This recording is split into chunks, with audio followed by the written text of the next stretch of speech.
Bonjour et bienvenue sur le blog de la recherche clinique. Je voudrais vous parler d'un sujet qui me tient à cœur, comment améliorer la reconnaissance du métier de tech. Vous avez probablement remarqué que le métier de tech n'était pas assez reconnu.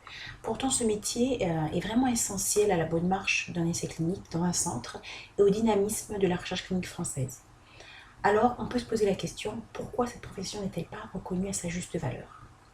J'ai des idées à apporter pour améliorer la reconnaissance de ce métier et je vais vous en faire part durant cette présentation. Tout d'abord, améliorer la reconnaissance de la formation du métier de tech. À ce jour, il est rare de trouver des techs ayant reçu une formation spécifique sur le métier. La plupart ont reçu une formation d'ARC uniquement et se forment sur le tas. La formation de tech est souvent similaire à la formation d'ARC, alors que certaines différences subsistent entre les deux professions. D'autre part, certaines formations de tech existent déjà, cependant sont-elles complètes? Moi je pense qu'il faudrait un tronc commun pour le métier d'ARC et la possibilité de se spécialiser en tant que tech. Cela permettrait de professionnaliser le métier dès la formation. Les techs sont régulièrement en contact avec des patients.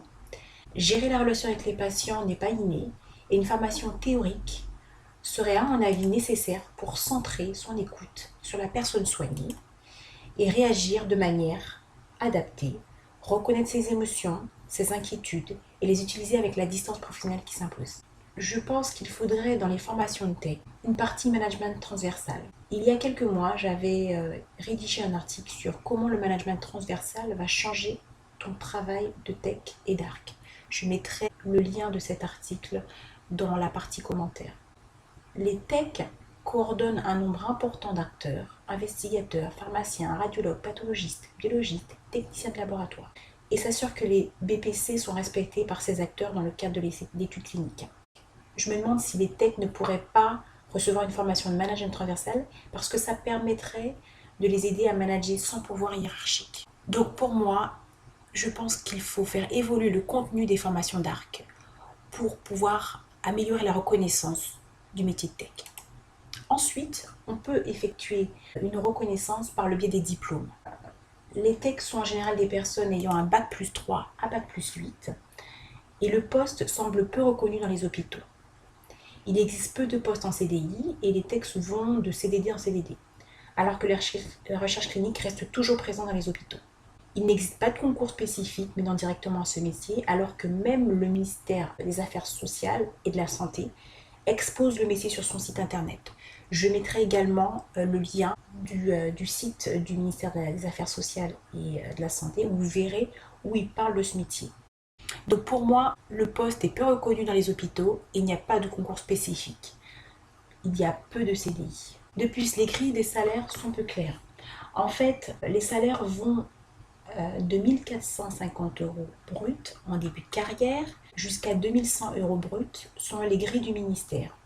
Alors même qu'à la PHP, on observe des grilles de salaire de 1 887,32 euros brut à 3 063,83 euros brut. Il y a une discordance entre ce qu'on peut trouver sur le site du ministère et sur le site de la PHP. Donc, si l'un de vous peut nous éclairer cette incohérence, clarifier ça, je lui serais vraiment reconnaissant parce que je ne comprends pas pourquoi il y a des différences, alors que je pense que le ministère et la PHP sont assez liés. Ensuite, au niveau du contrat unique, donc le contrat unique a un impact sur la pérennité des emplois, puisqu'il y avait à une époque, elles existent encore toujours, des associations de médecins qui avaient été créées par des investigateurs afin de maintenir et pérenniser des emplois de tech en CDI. Et malheureusement, à la suite du contrat unique, il y a beaucoup d'emplois qui ont été arrêtés parce que le contrat unique ne permet pas l'utilisation progressive des associations de médecins avec la transparence. Donc je pense que ça a eu un impact sur le métier. Également, il y a eu l'arrêt du CNGEPS qui a eu un impact aussi sur certains postes qui ont été arrêtés. Certains techs ont été intégrés dans les hôpitaux, mais d'autres n'ont pas pu l'être. Et le métier est un peu malmené et je pense qu'il faudrait créer des concours et de vrais CDI dans le public pour pouvoir augmenter la reconnaissance de ce métier. Ensuite, je pense qu'il faudrait une reconnaissance par le titre. Comme on l'a dit tout à l'heure, les techs ont un niveau Bac+3 à Bac+8. Or, on utilise le terme de technicien de recherche clinique. Ce terme me semble peu adapté parce que la plupart des techs ont Bac+3, Bac+8. Donc pourquoi utiliser un terme comme celui-ci? Je pense que le terme de coordinateur de site ou d'études cliniques serait plus valorisant. Il faut savoir qu'aux États-Unis et en Angleterre, on utilise le terme Clinical Research Coordinator, donc, ou Clinical Site Coordinator ou Site Coordinator. Donc la traduction de ces termes, c'est coordinateur de site ou coordinateur d'études cliniques. Donc moi, à mon avis, il faut qu'on donne un titre plus valorisant à ce métier. Il y a également la reconnaissance par le management. Il y a certains techs qui sont parfois livrés à eux-mêmes, c'est-à-dire sans manager, pour leur permettre d'avancer vers les objectifs fixés par les investigateurs. Les investigateurs doivent à la fois gérer les soins courants et la recherche clinique. Et on peut se demander, est-ce qu'ils ont le temps de manager les techs? Est-ce qu'il ne serait pas plus intéressant de structurer et de faire évoluer certains techs à ce type de poste, comme on peut le voir à l'Institut Curie ou Gustave Roussy? De plus, je pense que savoir qu'il y avait des possibilités d'évolution vers d'autres postes, dont celui de manager, est un élément de reconnaissance et peut même être un élément de motivation pour les équipes. Donc je pense qu'il faut qu'on crée plus de possibilités d'évolution pour ce métier. Il y a également la reconnaissance par l'information. Certains membres du personnel hospitalier ne savent pas très bien ce que font les techs, alors qu'ils sont bien saisis le rôle d'un infirmier ou d'un manipulateur radio. Est-ce qu'on ne pourrait pas mettre en valeur plus ce métier afin qu'il soit connu de tous par le biais de journées de recherche clinique organisées par les techs eux-mêmes ou leurs responsables hiérarchiques?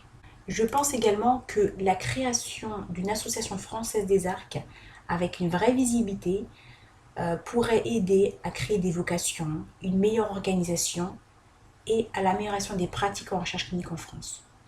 À l'heure actuelle, on retrouve des associations, par exemple aux États-Unis, comme l'association SOCRA, qui est une association extrêmement active. C'est une association d'arc et de tech qui milite pour améliorer la recherche clinique aux États-Unis.